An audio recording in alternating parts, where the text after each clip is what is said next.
ఓం నమ శివాయ. Next lesson మనం ఏం పాఠం నేర్చుకున్నాం ఇప్పుడు మనం? అవునా, ఇంటర్వ్యూనింగ్ వర్డ్స్ అండ్ పొజిషన్స్ నేర్చుకున్నాం. అందులో భాగంగా నెక్స్ట్ నేర్చుకోవాల్సింది ఏంటి అంటే గ్రామలోగ్స్. గ్రామలోగ్స్ LOGUES గ్రామలోగ్స్. ఈ గ్రామలోగ్స్ అంటే ఏమిటి అంటే ఇంగ్లీష్ భాషలో మనకి ఫ్రీక్వెంట్గా వచ్చే పదాలు ఉంటాయి. అవునా, అస్తమానం వచ్చేటువంటి పదాలు ఉంటాయి.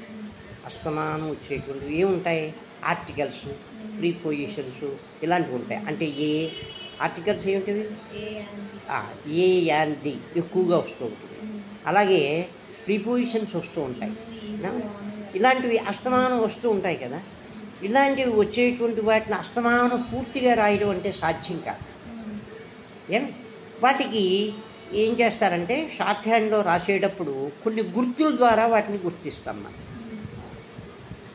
కొన్ని గుర్తుల ద్వారా అంటే కొన్ని చిహ్నాలు అన్నమాట. ఆ చిహ్నాల ద్వారా అస్తమానం వచ్చే పదాన్ని ఆ చిహ్నం పెడితే ఏదైతే అస్తమానం వస్తుందో అది అయిపోతుంది. దాని గురించినటువంటి వివరణ ఇక్కడ ఇస్తాడు మనకి. ఇవి రెండు రకాలుగా ఉంటాయి. మనం నేర్చుకున్న కాన్సనెంట్స్ ఉన్నాయి కదా, ఆ కాన్సనెంట్స్ని విడిగా ఒకంటరిగా రాయడం ద్వారా కూడా కొన్ని పదాలు పలుకుతాయి. కొన్ని ప్రిపోజిషన్స్ కానీ కొన్ని ఆర్టికల్స్ కానీ లేకపోతే ఏమి పలుకుతూ ఉంటాయి. కొన్నింటికి ప్రత్యేకించి కొన్ని గుర్తులు ఉంటాయి అన్నమాట. అంటే ఇవి రెండు రకాలుగా ఉంటాయి. వర్డ్ లెటర్స్, లెటర్ వర్డ్స్ అని రెండు రకాలు ఉంటాయి. అంటే పదం ద్వారా ఓ లెటర్ని రాయడం.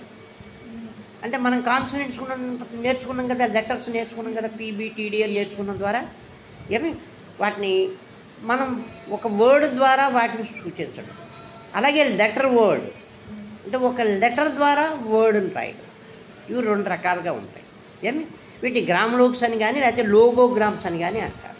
లోగోగ్రామ్స్ అన్నా గ్రామలోగ్స్ అన్నా ఇంచుమించుగా ఒకటే, పెద్ద తేడా ఏముంది. ఏదైనా ఫ్రీక్వెంట్గా వచ్చేటువంటి పదాలు. అంటే ఎలాగంటే సపోజు ఏ ఉందనుకో, అస్తమానం వస్తూ ఉంటుంది. దీన్ని ఒక చిన్న చుక్క రాయడం ద్వారా ఏని సూచిస్తారు. లైన్ పైన ఒక చుక్కని లైట్గా ఒక చుక్క రాస్తే అది ఏ అయిపోతుంది.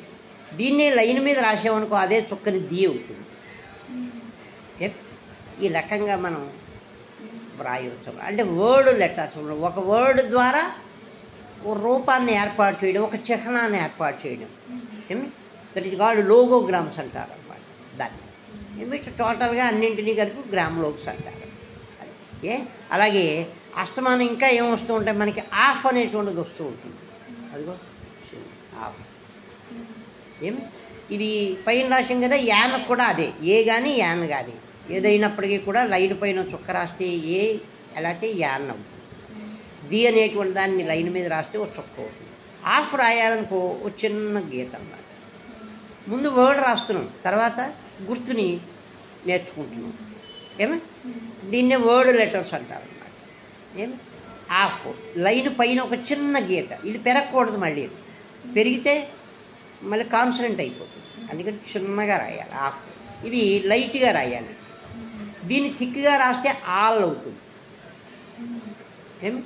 టూ అనేటువంటిది అస్తమానం వస్తూ ఉంటుంది కదా, దాన్ని లైన్ మీద ఇలా చిన్న గీతను రాస్తే ఆఫ్ పైన రాస్తాము, టూ లైన్ మీద రాస్తాం.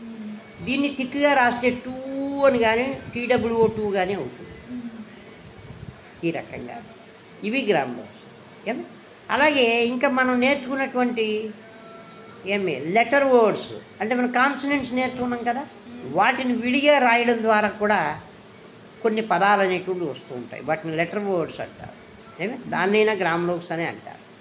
ఎలా అంటే ఇప్పుడు సపోజు డి ఉంది, దీనికి కూడా లైనాలిటీలు ఉంటాయి. ఎబోదిలీను, ఆందోళన, తులుదిలీను.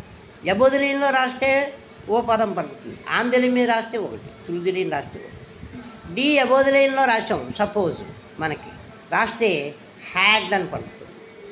లైన్ మీద రాసాం డూ అని పలుకుతుంది. తులుదిలీన్ రాసాం డిఫరెన్స్ అని కానీ డిఫరెంట్ అని కానీ పలుకుతుంది. ఇవి పి తులుదిలీన్ రాసాం పుట్ అని పలుకుతుంది. బి ఆందోళన మీద రాసాం బి అని పలుకుతుంది. ఈ రకంగా మనం నేర్చుకున్నటువంటి లెటర్ ద్వారా పదాలు ఏర్పడుతూ ఉంటాయి. ఇవి లెటర్ వర్డ్స్ అంటారు. అంటే లెటర్స్, PBTD అనేవి లెటర్స్ అంటాం కదా, వాటి ద్వారా పదాలు వచ్చేటువంటి. ఇక్కడ హ్యూమన్ రాసాం. ముందు వర్డ్ వచ్చింది, తర్వాత దాని యొక్క చిహ్నాన్ని రాశాం. అవునా? ముందు వర్డ్ రాసి చిహ్నాన్ని రాసిన దాన్ని లోగోగ్రామ్స్ అంటారు. ఏమి? అలాగే వీటిని టోటల్గా కలిపితే గ్రామ్లోక్స్ అంటారు.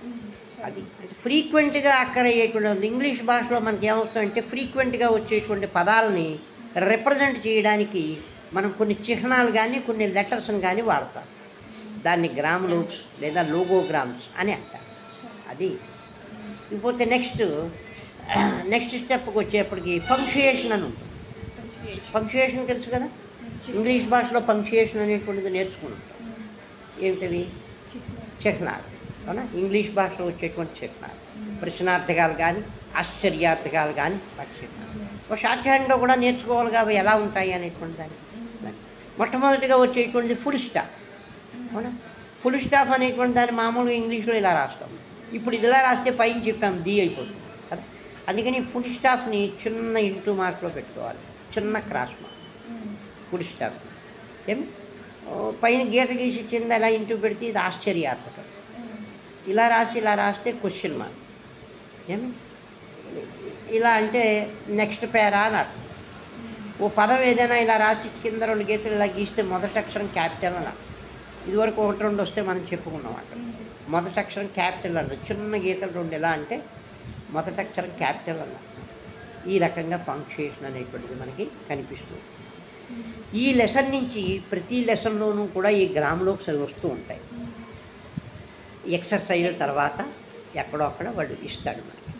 ఏమి? ఎక్సర్సైజుల తర్వాత లేకపోతే ఎక్సర్సైజుల పైన మనకి ఈ గ్రామ్లోక్స్ ఇస్తూ ఉంటాడు. ఈ గ్రామ్లోక్స్ ప్రతి లెసన్లోనూ వస్తాయి. నువ్వు ఎంత స్పీడ్ రాసినా ఈ గ్రామ్లోక్స్ మారవు. ఇవి బాగా రావాలి. అంటే మనం ఒక 10 పదాలు ఉన్నటువంటి సెంటెన్స్ని తీసుకుంటే ఈ 10 పదాలు ఉన్నటువంటి సెంటెన్స్లో కనీసం 3 ఈ గ్రామ్లోక్స్ అనేటువంటి వస్తాయి. అందుకని వీటి మనకి ఎప్పుడూ మన చేతిలో ఉండాలి, రోజు రాయాలన్నమాట గ్రామ్లోక్స్ అనేటువంటి. అంటే ఎలాగంటే ఇప్పుడు మామూలుగా ఇది ప్రాక్టీస్ చేసేస్తాం, అయిపోయింది. అవునా? తర్వాత లెసన్ వస్తుంది. వచ్చినప్పుడు ఆ లెసన్ ఎక్సర్సైజ్ రాసేటప్పుడు ముందుగా ఈ గ్రామ్లోక్స్ను ఒకసారి రాసుకుని, అంటే ఎలాగా a an the all of two ఇలాగ ఏమి ఇలా రాసేసుకుని అప్పుడు ఎక్సర్సైజ్ చేసుకోవాలి. ఏమి? అంటే వెనకాల ఉన్నటువంటి రాయాలి. తర్వాత ఇంకో పాఠంలో కలుస్తాయి 2 కలిపి రాయాలి. 3వ పాఠంలో వస్తాయి 3 కలిపి రాయాలి. అలా ఓసారి రాసుకుని ఫర్దర్గా వెళ్ళాల్సి ఉంటుంది. అది ఈ గ్రామ్లోక్స్. ఏమి? ఇక నుంచి ఈ గ్రామ్లోక్స్ ఎలా రాయాలో ఇక్కడ నేను రాసి చూపిస్తాను. వాటిని మనం అలా ప్రాక్టీస్ చేయాలి. ఏమి? ఎలా రాయాలంటే suppose a an a an,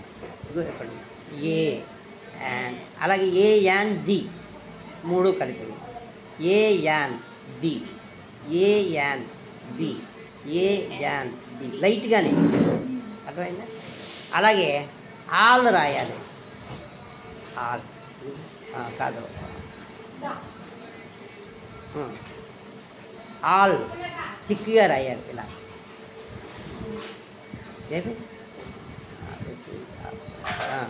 తర్వాత ఆఫ్ రాయాలి, లైట్గా రాయాలి. ఏమి? 2 ఆంధ్రలైన్ మీద లైట్గా. ఏమి? అలాగే ఆన్ ఆన్ ఇగో స్ట్రైట్గా ఇలాగా చిన్నది, చాలా చిన్నది ఆన్. బట్ బట్ లైన్ మీద చిన్నది బట్. ఏమి? ఏడబ్ల్యూఈ లేదా అవుట్ లేక ఆర్ట్ ఏయుజిహెచ్.